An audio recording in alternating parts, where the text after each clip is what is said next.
Et bonjour tout le monde, on se retrouve aujourd'hui pour la troisième partie et la dernière ronde de cette phase régionale couple ou bâtière. Notre équipe est à 0,5 sur 2, on affronte une autre équipe 0,5 sur 2, c'est le moment de gagner. De toute façon maintenant on n'a plus d'enjeu pour la qualification, donc on est là pour s'amuser et faire des belles parties. Je me retrouve donc toujours échiquier 4 contre Philippe Dibas, ou Diba, 1582. Bon, c'est la fin de journée, il est 15h45. On joue déjà depuis 10h du matin. Fatigue s'installe. Mais il faut tout donner sur cette dernière partie. Je suis assez content parce qu'on double les blancs. C'est-à-dire on double les couleurs, j'ai 2 fois de suite les blancs. Et on commençait la première ronde avec les noirs. Je m'attendais à jouer les noirs à la dernière ronde aussi. Mais bah, bonne surprise, je joue les blancs. J'envoie donc, sans grande surprise, E4. J'espère pas avoir une carocane, évidemment. Pas un truc obscur non plus. Et il me joue C5. Et là je me dis, ok. Première, il me semble, sicilienne des parties longues. C'est le moment de tester mon alapine, voir ce qu'elle vaut en partie longue. J'envoie C3. Et là, mon adversaire, il réfléchit. Et là, je me dis, ah, bon. C'est pas préparé 500 heures sur la lapine. Tant mieux pour moi. Après la partie, j'ai entendu qu'il disait à ses collègues qu'il se souvenait plus ce qu'il devait faire sur la lapine. Donc, bon. Déjà, je pars avec un petit boost de confiance quand je dois réfléchir une minute ou deux sur ce coup. Et on voit des 5, la ligne principale. Prise dame prend. Toujours la ligne principale. On voit des 4, E6, la ligne principale. Donc là, je me dis, ok, le E6, c'est pas forcément naturel, je trouve. Là, pour éviter tous les pseudo-clouages, hein, donc je me dis, ok, bon, il a réfléchi sur le premier coup, mais pour l'instant, il me joue quand même la bonne ligne. Donc, méfiance. J'envoie cavalier F3, très logique. Cavalier F6. Fou E3. Là, j'ai des petites idées en tête quand même. Je me dis, s'il fait un coup nul, histoire de fou là. Je commence à calculer les variantes qui peuvent me plaire. Avec des échanges où à la fin, il me reste un pion en plus. Et s'il échange pas les dames, moi j'échange les dames, élimination du défenseur, je gagne le fou. C'est mon idée quand j'en fous E3. Et B6. Là je suis un peu déçu, je me dis zut. Déjà il renforce le pion, peu de problème, mais surtout il prépare le développement de son fou en B7. J'ai pas beaucoup l'habitude de ces structures là, et je me dis avec la batterie fou dame sur le pion G2, pas trop envie de faire petit roc. Après il y aura des H4, H5, H4, cavalier qui peut venir. Si comment je me sors de ce pétrin un peu de ce fou en B7. Mais il faut savoir que avant même ça, j'avais un autre souci que je décide de résoudre dès maintenant avec un H3. J'avais peur en fait en jouant fou E3 qu'il fasse cavalier G4.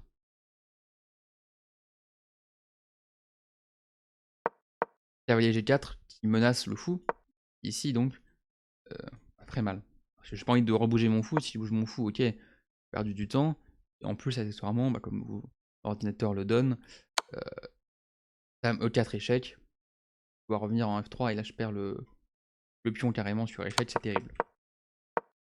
Du coup, très content, je me dis, ok, je fais d'abord un petit. Je sais pas s'il faut que je fasse O2, j'ai toujours mon plan dans les alapines comme ça de faire cavalier A3. Je me dis, rien, qu'on solide d'abord, un petit pion H3, pas de problème. Évidemment, il fait fou B7. Et là, j'envoie un coup signature, on va dire, la lapine. Cavalier A3. L'idée, c'est quoi? S'il prend en se disant, je viens prendre avec le fou ici, je suis très content. Ok, cavalier B5 intermédiaire, menace des fourchettes dans tous les sens. Je ne peux pas prendre une pièce, sinon je prends la dame.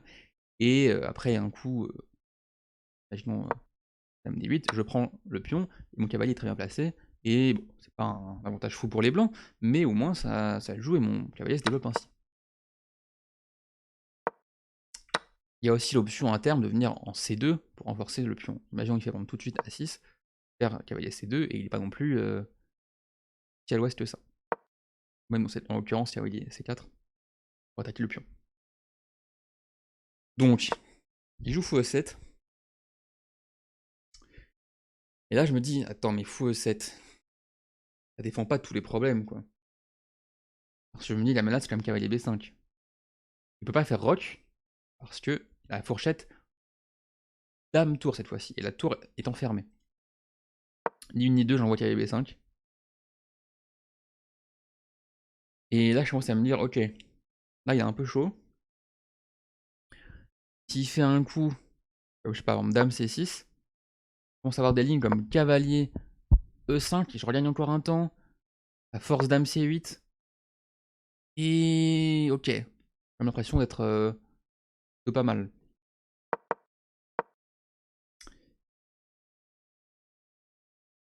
Au moment de la partie, là, bon, comme je dis, cet après-midi, je calcule pas non plus des masses. Je sais que c'est un bon coup, ce cavalier. Je me dis, on verra ce qu'il fait. Il fait un coup droit, je sais pas ce qu'il va faire. Après, le meilleur coup, c'est cavalier A6. On pêche les fourchettes. Mais bon, cavalier A6, est-ce que ça donne vraiment envie? On va venir prendre le pion, hein. Je sais pas. En tout cas, il fait pas ça. Il fait dame D8. Ouvre la fourchette. Et là, j'ai joué un coup que j'ai trouvé très intelligent dans la partie. Pion prend C5. L'idée, c'est simple. S'il vient prendre l'échange des dames, et bah j'ai la tour qui est bien placée. Et surtout, la case C7 n'est plus défendue. On va venir mettre un cavalier, attaquer la tour qui pour l'instant est enfermée. C'est très mal, enfin pas plaisant pour lui ça.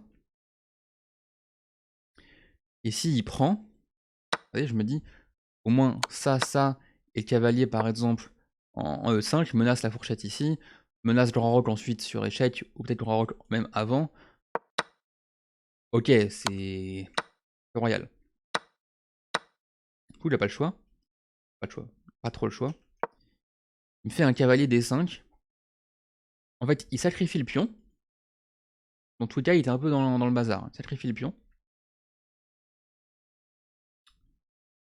Et il est content. Et là, je réfléchis. Je me dis, bon, je peux faire C prend B6. J'offre mon pion en plus.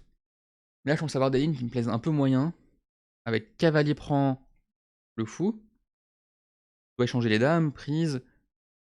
Je reprends. Et il peut mettre son roi en C8 pour empêcher le cavalier de venir. Certes, je peux faire grand roc, mais j'ai quand même cette structure de pion qui est pas top. Et j'ai perdu la paire de. Enfin, j'ai perdu le fou, quoi. J'ai perdu la paire de fou, et lui, la paire de fou, et. Bon, je me suis dit, ok, j'ai un pion de plus, c'est peut-être pas assez pour gagner. Adrien garde les pièces. Coup forcé. Coup D6. Attaque. Le pion G7. Donc, il reprend vraiment du fou. Je peux prendre en G7. 8 et je reviens, imaginons là. Toujours mon pion de plus, et je le trouve dans des conditions un peu meilleures. Il fait petit roc pour défendre son pion. Là, je me dis, très bien joué Adrien. T'as pris le pion sans autoriser l'échange du fou en E3. Donc j'ai encore un petit boost de confiance. Et là, sur la prise aussi, oui, là, j'ai passé un peu vite. Je trouve que après en B6, c'est vraiment pas le bon coup. J'ai calculé pendant longtemps, par exemple, cavalier prend B6, et en fait, j'avais un problème dans cette ligne globale, et sur un coup comme A6, après disons fou E2, 6. Bah si carré il y en a 3, après l'échange, j'ai la paire de fou, je sais pas trop si ça donne la structure, j'ai un pion de plus, mais la structure est pas top. Donc je suis pas. Pour les quelques prochains coups, je suis toujours à l'esprit, mon cavalier, maintenant comment il sort? Parce que le fou, désavantage de cette case, c'est qu'il n'y a plus le cavalier qui peut venir. Donc bon, j'essaie de faire fou E2, je me dis, je vais faire un petit roc, je vais mettre mon roi à l'abri, on verra après. J'avais dépensé aussi de faire des ventes dame C2 pour grand roc, de préparer toujours un thème avec un sacrifice là, ou un cavalier là, pour mettre la dame ensuite ici par exemple. Bref, plein de thèmes un peu compliqués. Je me suis dit, reste simple, un pion de plus. Pour l'instant, t'es de fou, t'as des pièces plus actives. On va mettre le roi à l'abri et c'est bon. Cavalier B6. Il fait donc apprend B6 et je me dis au moins l'avantage pour lui, c'est qu'à un moment s'il attaque mon cavalier d'une manière X ou Y, si je repars en A3, bah il a même gagné un pion. Là, je suis tué. Mais bon, je tergiverse pas, je me dis quand même qu'au bout d'un moment, j'ai plusieurs moyens de défendre ce cavalier. J'ai un C4 bien placé, au moment qui peut venir mettre pression et défendre. Pour l'instant, il y a B4 qui serait pénible, mais dans l'idée, il y a ça. On pourrait faire aussi un A4. Et là, je défends tout. Enfin, bon, je me dis, ça va, mon cavalier. Il risque plus d'être délogé par un pion. Et en termes de pièces, ça va, je vais le défendre assez cette fois. J'essaie de faire fou E2 pour OK. Et là, il fait fou A6.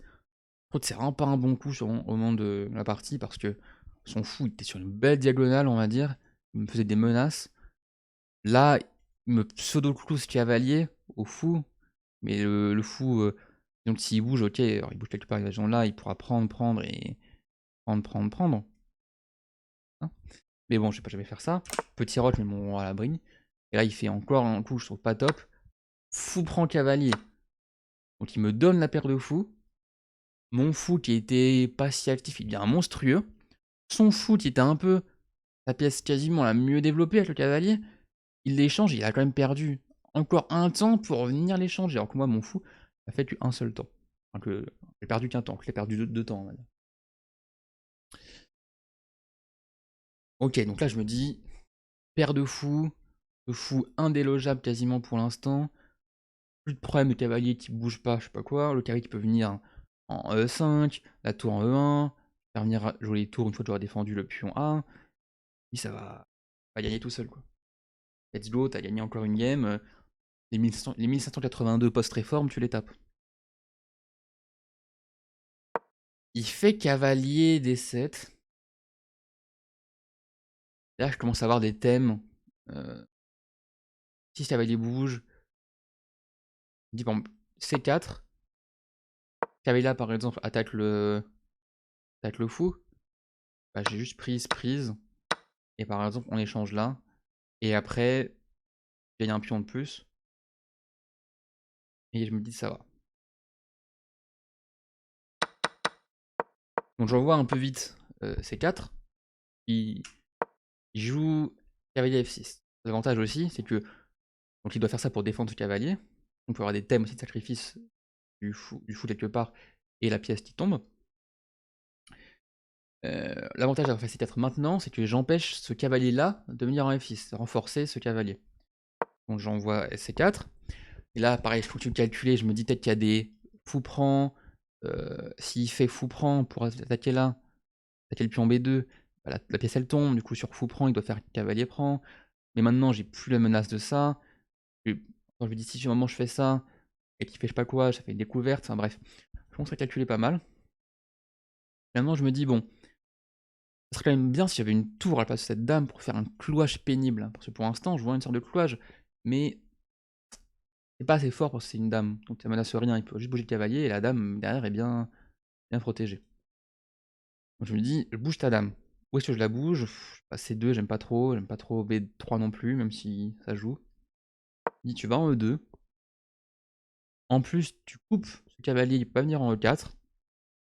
Et tu lui dis, démerde-toi, ta position là, tu peux pas faire grand chose, t'as pas de pièces à bouger. Débrouille-toi, moi j'ai plein de coups utiles à faire. Il fait fou C5. Bon, j'ai pas envie de faire fou prend, cavalier prend. Quand même dommage. Activer sa pièce et je pourrais chasser le cavalier par B4, mais pas convaincant. Prendre le cavalier, ça me mange pas trop non plus. Enfin, ça joue, mais j'avais pas envie de rendre la paire de fous et d'avoir une finale de fous couleur opposée. Même si c'est pas du tout encore une finale et j'aurai des prospects d'attaque, mais dans une optique d'une finale avec un pion de plus, fou couleur opposée, c'est pas top. Donc je me dis, bon bah. Hop, tu mets ta tour en D1. Comme ça, s'il vient faire l'échange des fous, et ben maintenant, tu cloues ce cavalier avec une belle pièce. Vu que sa dame peut pas sortir. Bon, ok, il a des coups comme dame C7, mais J'emmène le tour et ça joue. Il fait dame E7, il sort un peu de tous les alignements. Il renforce peut-être C5, pourquoi pas. Et là, je me dis, ouais, non, échange pas. Fou C3. J'ai pas assez, à mon avis, pour gagner la finale avec juste un pion de plus euh, en ayant échangé juste ces fous-là. Je le dis encore une fois, il a une position pas agréable à jouer, ses pièces ont pas beaucoup de cases. Toi, tu peux encore t'améliorer facilement. Vas-y. Emmène sa tour. Bon, je joue à 3 pour pouvoir bouger ma tour librement, tant que le pion soit en prise. Et je me laisse être un jour DB4 avec le fou qui doit revenir là. Et ok, ça fait quand même de l'embouteillage sur la colonne D. Il fait cavalier F8. Alors, deux réflexions. D'abord, je me dis, ah, bon, ça ouvre les colonnes, on va pouvoir échanger des pièces ou autre, libère un peu. En même temps, si libère à quel prix? Regardez les cavaliers. Cavalier en F8, en G6 pour après venir un peu vers l'avant, mais ok, carrousel. Bon bah évidemment, j'ai pas envie d'échanger tout de suite, moi. Pas d'échanger selon ces termes. Cavalier E5, cavalier magnifique. Menace un jour peut-être des fourchettes quelconques, même si à chaque fois il échange, bref. Il échange une fois, et là il fait tour, tour D8. Je commence à vouloir être un peu, peut-être pas forcément professionnel, à me dire je vais faire tour E1 pour laisser la menace de fourchette, sinon avant il peut faire juste l'échange des tours sur échec et sortir sa dame derrière. Mais je me dis, laisser la colonne, il peut faire un coup comme par exemple dame D6. Non, tu donnes pas la colonne, t'échanges les tours, t'as un pion de plus toujours, mais t'as des bien meilleures pièces.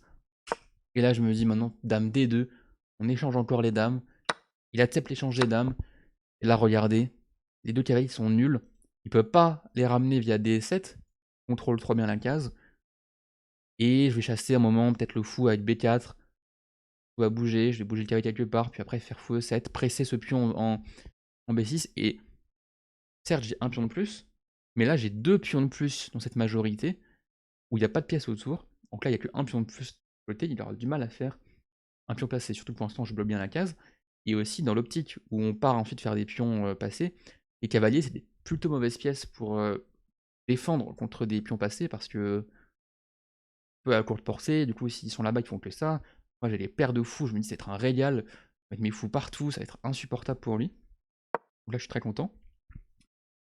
Et cavalier E4, il essaie de s'activer, attaque le fou, attaque le pion, j'ai envie de jouer un fou E1 qui sera un peu... ça joue je pense, mais pas top. Puis on y va, échangeons ce fou, c'est pas grave. Si j'échange ce fou, le défenseur du pion B est totalement aux fraises. Pour la partie, je me demande s'il va échanger lui-même. Il pourrait essayer de sortir une pièce en F6, et si je prends, il reprend. Pourquoi pas. Mais non, il échange tout de suite. Là, je calcule un petit peu quand même. Je me dis, le cavalier, où est-ce qu'il peut aller? Il vient là pour menacer les fourchettes, je peux venir là. Il va repartir, je viens là, il repart. Peut-être je viens ici pour enfin le contrôler. Je sais pas. À réfléchir aussi, pour l'instant, ce cavalier bloque bien les deux cavaliers. Il fait cavalier G6. Et là, bon, je vois quand même un coup sympa. Et on n'échange pas les cavaliers, même si ça passe, je pense. C'est un peu pleutre. Je me dis, bon, bah, est-ce qu'il menace vraiment de venir quelque part faire des dingueries? Non. Mon roi contrôle bien. Le cavalier est là pour qu'il vienne attaquer des pions. Pour attaquer ce pion, faut qu'il. Compliqué aussi, il faut qu'il fasse un petit check comme ça. Là, je pourrais juste pousser un peu. Bon, je vois pas trop faire des dingueries. J'envoie cavalier D7. Maintenant, plus personne ne défend le pion B6. Si je prends ce pion, même si par exemple j'en perds un autre quelque part, les trois pions passés liés vont gagner tout seuls. Et cavalier D2. Ouais, il joue le mec. Cavalier D2. Pourquoi? Pourquoi tu joues? Il me laisse pas de faire des maths bizarres avec le cavalier qui arrive. Enfin, déjà, le cavalier n'arrive pas. Et puis, bon, bah, j'ai quand même de la place avec le roi là. Il n'y a pas me mater comme ça, avec juste les deux cavaliers sans le roi. Bon, bah, je prends le pion, évidemment. Il fait cavalier E5. Je commence à me dire, ok, peut-être qu'il menace, c'est un moment de venir là, prendre ce pion, j'en sais rien. Je me dis, mais comment il arrête ce pion? Pour le début, je commence à penser à ce pion là. Mais bon, peut-être qu'il est un peu plus long. Je pousse C5. Et en plus, magnifique. Le pouce C5. Le fou rayonne à nouveau en défense aussi et en attaque. C'est vraiment la beauté du fou. Voilà, domination totale du fou par pro cavalier. Je peux pas faire de... Là, ici, par exemple, en D3, parce qu'il y a le fou qui prend. Il peut pas venir en D7. Bon, déjà, il y avait le cavalier, mais il y a encore le fou qui prend. Et il peut pas bloquer non plus en C6, le fou prend. Et si quand ça... En fait, une fois que je pousse là, la case C6 est défendue. La case C8 est défendue. Et la case C7 est pas atteignable facilement pour lui. Le cavalier est à 4 coups d'arriver à cette case. Et l'autre, pas beaucoup mieux, quoi. Donc, je pousse, et après un peu de réflexion, l'adversaire abandonne. Ouf, 2,5 sur 3 dans la journée. En plus, cette dernière ronde, on la gagne 3-1 avec mon équipe. Du coup, on termine à 1,5 sur 3. On sauve un peu les meubles quand même. Allez, je propose qu'on aille voir rapidement le bilan de la partie quand même. 91, 3 de précision. 81, 4. Je suis content. J'ai pas forcément toujours joué les meilleurs coups, mais j'ai su prendre l'avantage au bon moment au début et après plus trop le lâcher. Donc là pour l'instant la pin standard. L'ordinateur n'a pas si peur que ça de cavalier G4. Parce que lui, pour lui, fou G5 ou fou F4 ça joue. Bon, moi je trouve ça pas très clair. J'analyse ça plus. Cavalier A3, donc c'est le bon coup, ça c'est le bon coup. Ça c'est le bon coup, je suis content. Là j'ai pas très bien joué. Parce qu'en fait l'ordinateur estime que ça va. Notamment je pense à cause de ses problèmes de cavalier. Et il trouve que des lignes comme ça, c'est gagnant.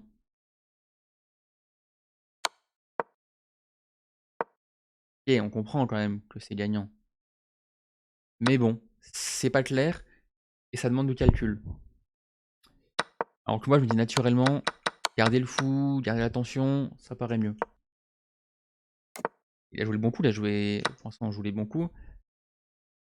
Et là, bon, pour être plus challengeant, il pouvait en intermédiaire taper le cavalier.